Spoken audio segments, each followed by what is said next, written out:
Y la alerta nos lleva al caso de Diego Román, este nene de 12 años, este adolescente que fue asesinado en Recreo, provincia de Santa Fe.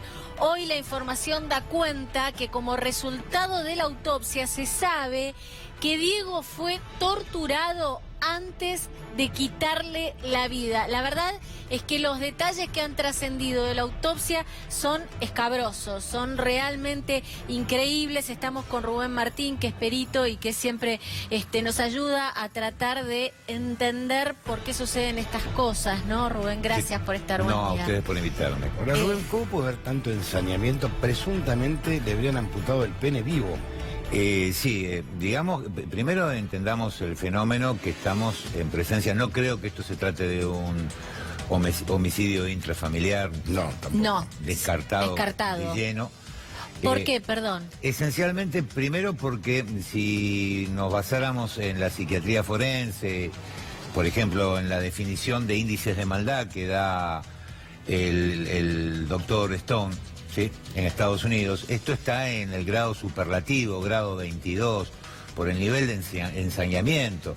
Es un homicidio con amplias características de homicidio serial. Si no atrapan a este sujeto rápidamente, promete ser el primer hecho de un asesino en serie. Tomemos en cuenta que tiene mucho del comportamiento del payaso Pogo, no sé si recuerdan, en Estados Unidos.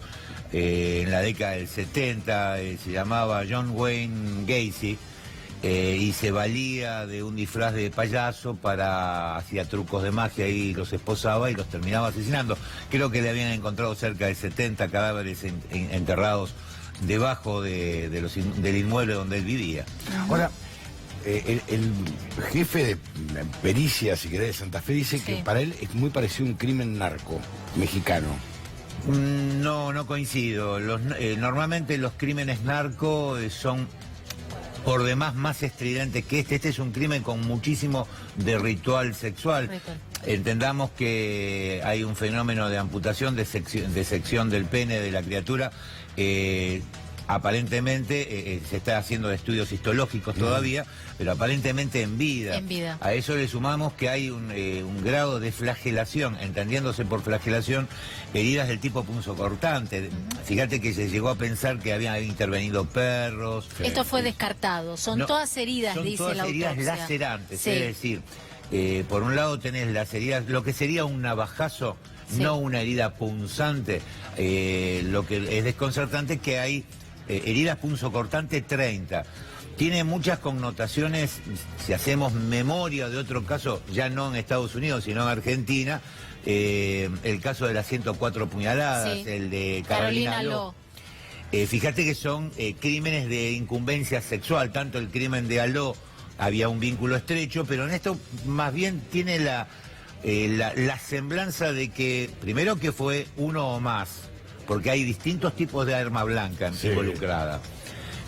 Segundo, si tuviéramos que definirlo al serial estamos frente a un serial típicamente sudamericano, porque es desorganizado. Si se fijan, toda la escena del crimen, si bien guarda relación de una forma de ritual, se considera que es la escena secundaria porque no hay suficiente sangre para que el cuerpo fue trasladado. Es la escena secundaria. ¿Vos decís que acá hay un único homicida o puede haber cómplices? Uno o más homicidas. Y todo sería, o sea, esta posibilidad que dabas de que esto sea el inicio de un asesino serial.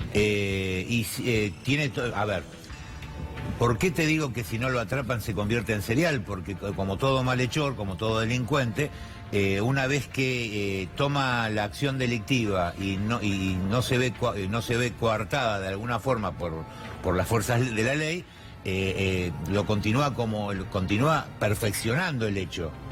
Es más, si me preguntás en mi experiencia, yo creo que prima facie habría que buscar en las zonas muy próximas, porque normalmente en los debuts criminales de asesinos seriales, su primer hecho lo comete siempre muy próximo de su lugar de residencia. De residencia, esencialmente primero porque está habituado, segundo porque siente que tiene el control. Claro. ¿Me entendés? Entonces, ahora, ¿un hecho de este tipo puede ser el primer hecho? Sí, perfectamente. Digo, Sí, por la hazaña, ¿no? No por la hazaña. Tenés asesinos que fueron iguales o peores que este. Fíjate que hay algo llamativo, que es que prima facie, ¿por qué te digo que es desorganizado? Porque prima facie en la autopsia se pueden ver cortes de ligamentos como que intentaron llevar adelante un descuartizamiento de la víctima. Cualquiera más o menos conocedor del cuerpo humano a nivel cirugía sabe que seccionar un cuerpo no es tarea fácil si desconoces por dónde tenés que clavar el escalpelo. Claro. No es una tarea sencilla. Si vos te fijas en otros asesinos que hubo en la Argentina, que quisieron ocultar a través de el seccionamiento del cadáver y llevarlo a cada parte, cada extremidad, a distintos lugares, utilizaron o bien una motosierra o bien una sierra circular o bien una moladora, porque no es sencillo. Jamás un arma blanca. Claro, yo calculo que el sujeto, creo que donde se encontraron marcas claras es a través de las axilas, en donde había intentos de sección, que no es sencillo y mucho menos con elementos comunes como puede ser un cuchillo de sierra o... Necesitas un escalpelo, un bisturí de alto filo. Ahora, Rubén, me quedan dos preguntas. ¿Los eligen al azar a las víctimas? Primero, y la segunda es, ¿por qué torturarlo? A ver, qué pregunta difícil. Yo no soy psiquiatra. Ya sé, pero digamos que intuís? es parte del ritual enfermo de este psicópata que haya perpetrado el hecho. A ver, diferenciemos el homicidio de Carolina Aló de este. ¿En qué? Sí. En el de Carolina Aló, primero, el uso del arma blanca es el símbolo fálico, el múltiple apuñalamiento. Pero es un crimen de raigambre mal llamado. En la antigüedad se los clasificaban como crímenes pasionales. Sí. En esto vos te das cuenta que hay una tortura, hay una laceración, no hay buscar la muerte. No, hacerlo sufrir. Había un asesino en la década creo que es del 60-70, que fue definido como BTK, que los estrangulaba, los llevaba a un garage, los torturaba, los tenía días sufriendo.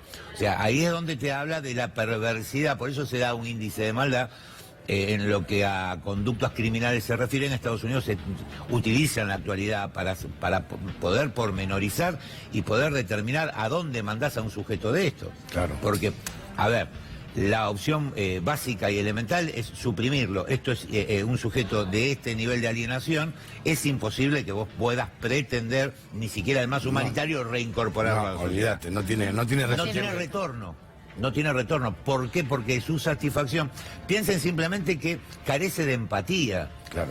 O sea, son personajes... Primero es un psicópata, sabe que está haciendo daño y lo lleva adelante. No es un psicótico que está viendo dragones volando y como diferenciemos el crimen de los dos funcionarios en Congreso, sí, de gente que está bajo los efectos de estupefacientes, que andás a ver qué es lo que vio, sacó y tiró.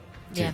¿Estamos? Esto es un psicópata. Esto es un psicópata. Sabe que está haciendo una maldad, una perversidad mayúscula y disfruta haciéndolo. Sí.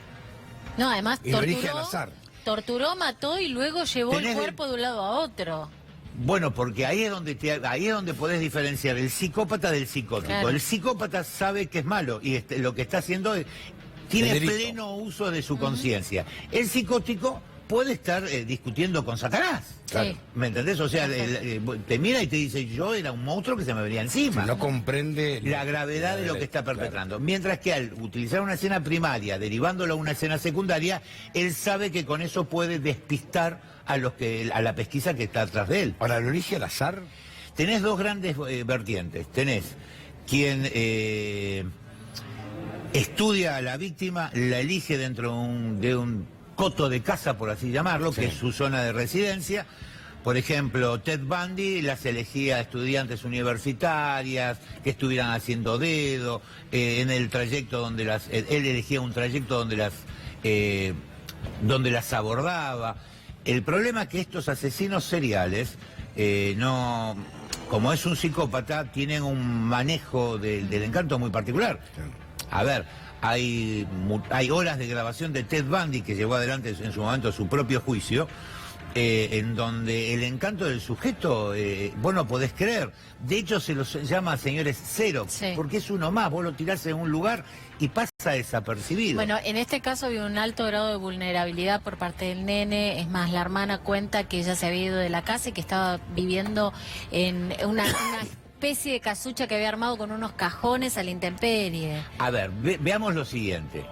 El asesino serial por excelencia es un depredador. El depredador en la naturaleza, ¿qué hace? Elige a la víctima más propensa y más fácil de cazarla. Recordemos la frase de Cayetano Santos Godino, alias el petizo orejudo, que cuando el juez lo increpa y le dice, pero ¿por qué intenta matar en el asilo donde estaba confinado a un lisiado, ahorcándolo, a un paralítico? Y el petizo orejudo lo mira y dice, y cada uno mata al que puede. Claro. O sea, eligen personas, los asesinos históricos por excelencias de calificación serial, por ejemplo, grupo de riesgos, prostitutas, porque son seres vulnerables que tienen forzosamente, por la actividad que desarrolla, darle ingreso a su existencia, a su vida, a personas que no conocen. Ahora, dentro de esta perversión, ¿hay satisfacción sexual? Sí, siempre, siempre. De hecho, por ejemplo, el Cayetano Santos Godino, a quien se le comprueba realmente un solo crimen, el resto siempre se presupusieron. Recordad que cuando estrangula a la criatura, se masturba sobre el cadáver. O sea, siempre este tipo de alienaciones mentales tienen, y más en este que tiene una decidida connotación sexual. Bueno, lo decimos ahora, por el hecho de que le hayan cortado, lo hayan mutilado en vida, ¿no? No se sabe todavía. Aparentemente, según la autopsia. Todavía no. A ver, se presupone que estaba en estado, todavía no había fallecido, estaba perimortal, esencialmente por la forma de sangrado alrededor del corte. Bien. Se tomaron muestras histológicas, el laboratorio te va a decir en función de la muestra que tomaste si estaba vivo o estaba muerto. Pero todo el rito, fíjate que si le hubiesen puesto un par de cositas más a la forma de asesinato, es un rito satánico. Es un rito satánico. Claro. Si hacen memoria, en Corrientes hace un par de años atrás, un chiquito también. Que lo mataron de esa manera. Y nunca nadie lo encontró. Pero no había amputación de pene. Ahora sí. Ahora sí. Lo cual te habla de que probablemente quien perpetrara el hecho tiene algún tipo de disfunción. O de represión. No, porque se lo corta a él. Hay alguna forma de disfunción calificadora, no tiene... no tiene... Fíjate que elige a un chico y no a una chica. No hay una violación. ¿A qué llamamos disfunción? Una disfunción es la pérdida de la capacidad de erección de parte del sujeto. Muy probablemente. Por ejemplo. Por ejemplo. Ahora, ese chico habrá sufrido... Horas. Y vos pensás que